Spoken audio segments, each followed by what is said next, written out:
20 বছরের লম্বা একটা জার্নি, যে জার্নিতে কখনো উত্থান, কখনো পতন, কখনো প্রত্যাশা পূরণ, কখনো আবার ব্যর্থতা নিয়ে মাঠ ছাড়তে হয় তাকে। কিন্তু লম্বা এই যাত্রায় হাল ছাড়েননি কখনো। মর্যাদার সাদা পোশাক গায়ে যে লাল সবুজের একমাত্র ক্রিকেটার হিসেবে শততম টেস্ট খেলার কীর্তিটা গড়েই ফেললেন মুশফিকুর রহিম। আয়ারল্যান্ডের বিপক্ষে হোম অব ক্রিকেটে সেঞ্চুরি টেস্ট যেমন মুশফিকের জন্য স্পেশাল, তেমনি বিশেষ মুশি ভক্তদের জন্য। টেস্ট ক্রিকেটে মিস্টার ডিপেন্ডেবলের লম্বা এই ইনিংস নিয়ে নানা আয়োজন বাংলাদেশ ক্রিকেট বোর্ডের। 100 টেস্ট খেলা দেশের একমাত্র ক্রিকেটার হিসেবে মুশফিককে অভিনন্দন জানান ভক্ত সমর্থকরা। দিন শেষে শেরে বাংলায় মুশফিককে বিশেষ সম্মাননা জানান যুব ক্রীড়া উপদেষ্টা আসিফ মাহমুদ সজীব ভুঁইয়া।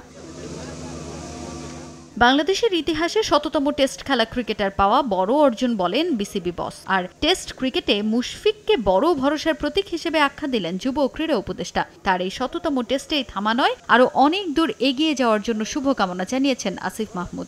প্রথম প্লেয়ার হিসেবে শততম টেস্ট খেলেন মুশফিক ভাই। আশা করি ফলোড বাই মুশফিক ভাই আরও অনেক প্লেয়ার শততম টেস্টের মাইল ফলক ছুঁবে। এবং আসলে মুশফিক ভাইয়ের সাথে আমাদের সবার চাইল্ডহুড জড়িত, বিশেষ করে আমাদের বয়সে যারা আছে।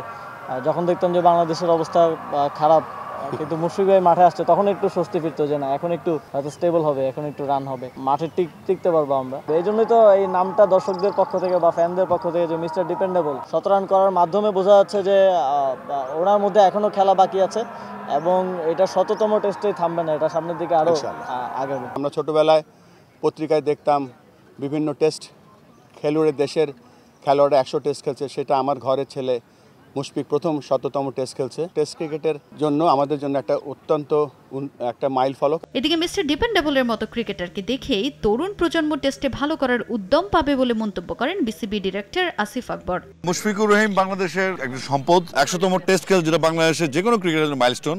এবং আমাদের যত বিগত 53 বছর যত ক্রিকেটার এসছে, আমার মনে হয়েছে যে মুশফিকুর রহিম এখনও যে পরিমাণ কনসিস্টেন্স, সে যে একটা ছোট বাচ্চার মতো মাঠে আসে এবং শেষ পর্যন্ত মাঠে থেকে চলে যায়। আমাদের শুভকামনা থাকবে তার জন্য, সেজন্য তার ক্যারিয়ারটা অন্তত টেস্টে আরও প্রলম্বিত করে। কারণ আমাদের বাচ্চাদের অনেক কিছু শেখার আছে মুশফিক, তাদের জন্য একটা আইকনিক ক্রিকেটার। শততম টেস্টেই থামা নয়, এখান থেকে আরও এক নতুন যাত্রা শুরুর প্রত্যাশা মুশফিক ভক্তদের। তাজিন খন্দকার, সময় সংবাদ।